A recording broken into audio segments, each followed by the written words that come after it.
Memphis Grizzlies have suspended All-Star guard Ja Morant for at least 2 games, while the league investigates a video shared on his Instagram Live early Saturday morning. In it, Morant is flashing what appears to be a gun. Jarian has always been that player who emerged from being an unranked high school guard, making a name for himself during his sophomore year at Murray State, going second in the draft, and taking the NBA by storm. He became Rookie of the Year, Most Improved Player, and an All-Star, making all NBA teams. None of these achievements were handed to Jay. He claimed them through hard work, and that's the player that fans adored, a fierce competitor who, in a league full of camaraderie, sought challenges against anyone in his path. With his poster dunks, flashy passes, and incredible layups, he showcased everything. Mainstream media predicted he would become the face of a generation, but just as quickly as success came, it all slipped away. The Memphis Grizzlies have suspended All-Star guard Ja Morant for at least 2 games while the league investigates a video circulated on his Instagram Live early Saturday morning, showing him apparently flashing a gun. Last year, Jaren made significant mistakes and faced the consequences, resulting in a 5-game suspension from the NBA. While it might not seem severe at first glance, this suspension counted against him in all NBA voting. Despite having an outstanding season that led his team to a top 2 seed and competing for the top position, he was overlooked for the All-NBA first team, costing him nearly $40 million in contract incentives. Furthermore, he damaged his personal brand, leading to the loss of several lucrative endorsement deals, including his Gatorade commercial, which was meant to air prominently during March Madness, and the postponement of his signature shoe with Nike. The entire controversy completely derailed the Grizzlies' season as they aimed to build on their postseason success from the prior year. However, Memphis Grizzlies star Ja Morant has been suspended for a second time after once again appearing to flash a gun on social media. The video circulated on Saturday night. It shows Morant with what appears to be a handgun while he's riding in a friend's car. Yesterday, the Grizzlies said they were aware of the video and suspended Morant from all team activities. Their playoff journey was cut short in the first round, losing to LeBron James and the LA Lakers in 6 games. Things worsened for Ja Morant, as one might think he'd learned from his past mistakes, but he repeated the actions that caused him trouble just months prior. Memphis Grizzlies star Ja Morant faced a second suspension after appearing to flash a firearm on social media. The video, which circulated Saturday night, showed Morant with what seemed to be a gun while riding in a friend's car. The Grizzlies acknowledged the video on Sunday, suspending Morant from all team activities. This time, the reaction was less forgiving. Few expressed sympathy. His ESPN apologies fell flat, and even his own supporters turned against him, leaving the NBA commissioner astonished by the incident. Morant's actions led to dire consequences, culminating in a harsh 25-game suspension, one of the longest in NBA history, extending into the next season. This punishment severely impacted the Grizzlies' year. By the time Morant returned, Memphis had a dismal record of 6-19, which was simply too much ground to cover in the competitive Western Conference. The suspension was difficult for J.A. He had to remain on the sidelines, feeling powerless as he watched his teammates compete without him, and he could only blame himself. Ja finally returned on December 20, 2023, facing his rival Zion Williamson, the only player chosen before him in the 2019 NBA Draft. Ja Morant entered this game determined to put the outside distractions behind him and remind everyone of his prowess on the court. Describing it as a fairy tale comeback would be an understatement. The pieces they are missing surpass expectations. The Lava Red gets it back and finishes on the other side of the rim, netting his first bucket. His first field goal shows his willingness to tackle any challenge, demonstrating his dynamic capability. He found the leverage to go to his left and score before the help arrived. He dropped in a 3-pointer during the first half. Durant, Moore, and Zion engage him. He loses it momentarily but recovers. Despite contact, Moore maintains control and secures a chance for a 3-point play. The Grizzlies are surging. He recorded 34 points, 8 assists, and 6 rebounds in a commanding performance. However, as basketball often does, this match came down to the last second with the score tied at 113. We can all anticipate how this concluded. Here comes Moore, he spins, scores, and the buzzer sounds. Ja is back, the savior had arrived, and suddenly there was a different vibe in Memphis. The city had their star back, and with him came renewed belief. Ja was playing exceptionally, averaging 25.1 points, 8.1 assists, and 5.6 rebounds while shooting a career-high 47% from the field. He was determined, and the Grizzlies won 6 of their next 9 games, aiming to revive their season. Then Jay faced another setback, but this one was beyond his control. Ja Morant got injured within 2 weeks of his return and was ruled out for the rest of the season. As his year ended, so did the Grizzlies, who finished with a 27-55 record, landing 13th in the Western Conference. It was certainly a forgettable season, a significant decline from being the number 2 seed the previous year. Most detrimental for Ja was that during his absence, he was overlooked. They replaced him, and all discussions about Jay being the next face of the NBA faded, shifting toward Anthony Edwards, a fellow young, dynamic player from the same conference who had taken his place as the most electrifying young guard in the league. Ja's name was often absent from conversations regarding the best guards. He was never mentioned. He had been surpassed by players from previous years and was no longer discussed alongside them. Additionally, he missed out on experiencing the 2024 Paris Olympics, which could have been a highlight had Ja managed to stay out of trouble.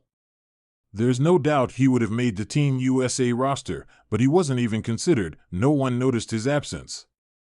Players like Halliburton, Derek White, and Drew Holiday, who play his position, got to bring home the gold and represent their country on an international level. They had the once-in-a-lifetime chance to share the court with some of the greatest to ever play.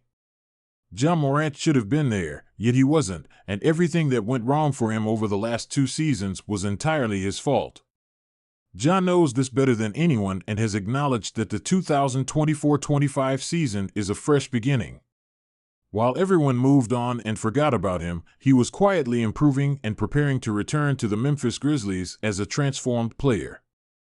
At the start of the season, Ja made a significant announcement, stating that he is done with dunks.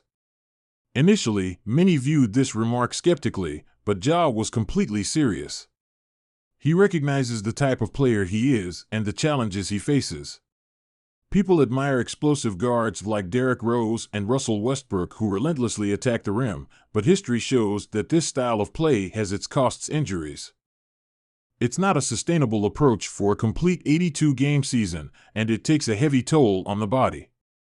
Dunking requires immense physical effort since you're leaping over large, strong 7-footers, absorbing contact while finishing, and then having to land safely. That's a recipe for serious injuries. In the past, we've frequently witnessed exceptional players experience injuries that forced them to alter their entire playing style. Ja Morant is proactively addressing this issue before facing a significant career-altering injury. Although he hasn't had a major injury yet, he hasn't been the most resilient player in the NBA, never surpassing 70 games in any of his first 5 seasons. Ja understands that if he continues to attack the rim like he has in his early career, a serious injury is unavoidable. So, rather than adjusting post-injury, he is making changes now to prevent it. He has been encouraged to do this by a mentor who knows this struggle best, Derrick Rose. D. Rose returned to Memphis last year and played alongside Ja, and like Morant, he was young, around 22 or 23, dunking on everyone. Eventually, though, his body couldn't keep up, and the youngest MVP in NBA history was never the same afterward. He lost what could have been an extraordinary career. While D. Rose didn't reach the same peak after his injury, he managed to sustain a lengthy NBA career until he was 35. Ja has acknowledged Rose's guidance, calling him a father figure and crediting him for aiding his maturation. This counsel could be pivotal in ensuring Ja avoids the same destiny, as he isn't taking this lightly. The statistics reflect this change. Since entering the NBA, aside from last year, Ja had numerous dunks, but in his first 14 games this year, he has only registered 5. This performance right here clearly illustrates the transformation of Jaren. In past scenarios, when facing challenges, he would focus solely on overpowering the shot blocker to land a highlight on SportsCenter. However, this time, Jay used a two-man strategy with Bane, dribbling behind his back to attack and score. This moment signifies Jaren's development, as he previously made it a point to dunk on specific opponents, having a dunk hit list. When asked about who he wished to dunk on that he hadn't yet, he modestly responded with LeBron. Jaren definitely unleashed some impressive moves down low, and oh my goodness, it resulted in an offensive foul. Another target for Jay's highlight reel was Rudy Gobert, the four-time Defensive Player of the Year, someone Jay had aimed to dunk on multiple times in recent minutes against Utah. Moore attempted to drive on Gobert but had to act fast. Moore and Anthony M. showed off, aiming high. Yes, Jaren's dunks will certainly be missed. Just because he isn't dunking anymore doesn't mean he's not still one of the most thrilling players in the NBA. He has enough highlight dunks to last a lifetime. What Ja is now giving fans are insane layups, such as his incredible moves against the Brooklyn Nets early in the season, where he did the unthinkable not once but twice in the same game, a jump off the bounds with a 360 spin in the finish. Ja Morant spins and scores again, oh my. However, switching from dunking to layups isn't the only change with this new Ja. He's fully embracing his role as the leader of this team, a responsibility he was given but may not have been fully prepared for previously. He's looking more suited for the role every day. The Memphis Grizzlies are a youthful team, and Ja Morant has made a genuine effort to act as a vocal leader for them, mentoring the younger players, becoming an extension of the head coach on the court. We focus so much on Ja's athleticism that we often overlook his elite passing skills. When discussing the best playmakers in the NBA, especially among young guards, names like Trae Young, Tyrese Halliburton, Darius Garland, and LaMelo Ball often come up, but Ja Morant is seldom included in these discussions, though he certainly should be. Currently, Ja is among the top 5 in the NBA in assists, averaging a career-high 8.5 per game while making a real effort to minimize his turnovers and enhance his decision-making. He's significantly more dedicated on defense, eagerly accepting the task of guarding the opposing team's stars. Additionally, he has become a more willing jump shooter after putting in work during the offseason to improve and extend his shooting range. Ja is playing selflessly, averaging the fewest shot attempts since his sophomore year at 15.6 per game, which is notably low compared to any year since he became an All-Star. He's also registering the fewest points per game since his rookie season, but that's inconsequential because the Memphis Grizzlies are winning. They are currently the second seed in the Western Conference, having won 9 of their last 10 games. In Ja's 14 NBA games this season, the Grizzlies are 11-3, providing a solid sample size to evaluate this team with and without Ja. Fluctuating from the second seed to the first and back to the second, in a league where numerous young guards are posting impressive stats on struggling teams, it's undeniable that Ja has a significant impact on winning. He has delivered outstanding performances, like his triple-double in a blowout victory against the Bucks, scoring 26 points, grabbing 10 rebounds, and dishing out a season-high 14 assists. However, his finest performance this season occurred during his greatest challenge, as the Grizzlies, one of the hottest teams in the NBA, traveled to Boston to compete against the defending champions at TD Garden. What Ja accomplished in this game was remarkable. He got 8 drives, and with a foul on Jalen during the back down, Ja used a ball fake, took off, and wowed the crowd with his speed dribble. He lost it, got it back, and laid it in with 17 points from the three-point line. Jumper is in. Ja takes a step back, drives, fakes oh my god, from deep. Shooting, passing, rebounding, scoring, and even dunking, Ja did it all. 32 points, 9 assists, and 9 rebounds, nearly a triple-double in a road win against the best NBA team. I know you're considering that Ja went back on his word about not dunking, but his reasoning makes sense. You dunked tonight, can you explain? I sensed if I didn't, Porzingis would block it, so that's the key. Just because Ja Morant isn't dunking as he used to, doesn't imply he can't or won't. He retains that ability, but he's saving it for crucial moments. An average below-the-rim player in such situations would get blocked by the 7'3" Porzingis, but Ja will always have that finesse in the air to change direction and slam it down if needed. Understand that dunking is part of his essence. It requires a deliberate effort for him not to do it. His recognition of this maturity shows significant growth. At 25, Ja is no longer the young star, he's the leader now. He has evolved, not just personally, but also as a player. His desire to win is becoming evident. The individual and athlete he needs to become for that to take place, and with the current situation in Memphis, with Jaren Jackson Jr. returning to peak form during a standout year, Desmond Bane making contributions, and young talents like Adalama Wells and even Scottie Pippen Jr. developing well, the Memphis Grizzlies are not only one of the top young teams in the NBA, they rank as one of the league's best teams overall and will keep improving as well.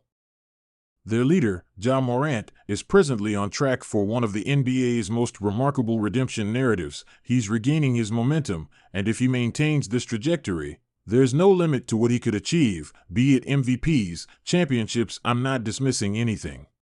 Share your thoughts in the comments below. Do you think Ja has truly transformed and matured as a player?